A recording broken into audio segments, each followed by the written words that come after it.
to expect next, and I think most of my brethren are likewise perplexed, but they hesitate to confess their confusion. Can you help me?" Jesus, putting his hand on Nathanael's shoulder, said, "My friend, it is not strange that you should encounter perplexity in your attempt to grasp the meaning of my spiritual teachings, since you are so handicapped by your preconceptions of Jewish tradition, and so confused by your persistent tendency to interpret my gospel in accordance with the teachings of the scribes and Pharisees. I have taught you much by word of mouth, and I have lived my life among you. I have done all that can be done to enlighten your minds and liberate your souls, and what you have not been able to get from my teachings and my life, you must now prepare to acquire at the hand of that master of all teachers, actual experience. And in all of this new experience which now awaits you, I will go before you, and the Spirit of truth shall be with you. Fear not, that which you now fail to comprehend, the new teacher, when he is come, will reveal to you throughout the remainder of your life on earth, and on through your training in the eternal ages." And then the Master, turning to all of them, said, "Be not dismayed that you fail to grasp the full meaning of the gospel. You are but finite mortal men, and that which I have taught you is infinite, divine, and eternal. Be patient and of good courage, since you have the eternal ages before you in which to continue your progressive attainment of the experience of becoming perfect, even as your Father in paradise is perfect." And then Jesus went over to Thomas, who, standing up, heard him say, "Thomas, you have often lacked faith. However, when you have had your seasons with doubt, you have never lacked courage. I know well that the false prophets and spurious teachers will not deceive you. After I have gone, your brethren will the more appreciate your critical way of viewing new teachings. And when you are all scattered to the ends of the earth in the times to come, remember that you are still my ambassador.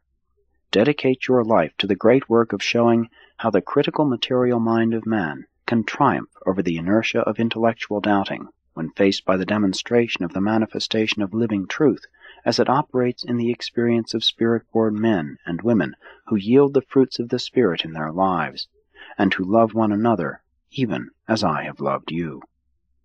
Thomas, I am glad you joined us, and I know, after a short period of perplexity, you will go on in the service of the kingdom. Your doubts have perplexed your brethren, but they have never troubled me.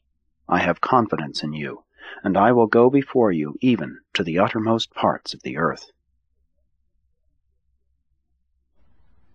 Then the Master went over to Simon Peter, who stood up as Jesus addressed him. "Peter, I know you love me, and that you will dedicate your life to the public proclamation of this gospel of the kingdom to Jew and Gentile.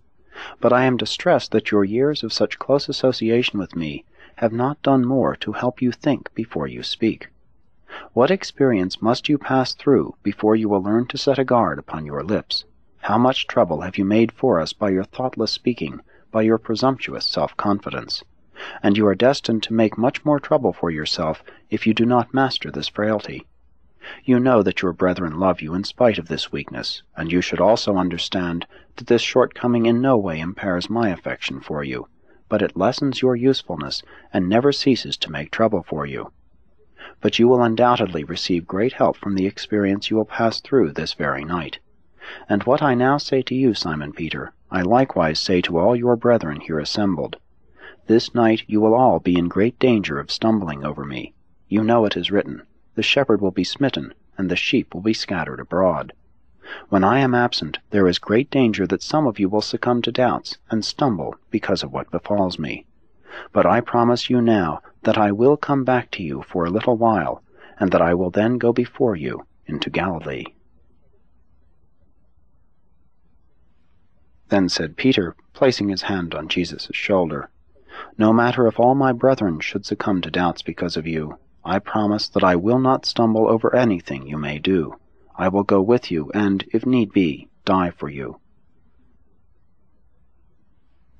As Peter stood there before his Master, all a-tremble with intense emotion and overflowing with genuine love for him, Jesus looked straight into his moistened eyes as he said, "Peter, verily, verily I say to you, this night the cock will not crow until you have denied me 3 or 4 times. And thus what you have failed to learn from peaceful association with me, you will learn through much trouble and many sorrows. And after you have really learned this needful lesson, you should strengthen your brethren, and go on living a life dedicated to preaching this gospel, though you may fall into prison, and perhaps follow me in paying the supreme price of loving service in the building of the Father's kingdom. But remember my promise. When I am raised up, I will tarry with you for a season before I go to the Father. And even this night will I make supplication to the Father, that he strengthen each of you for that which you must now so soon pass through.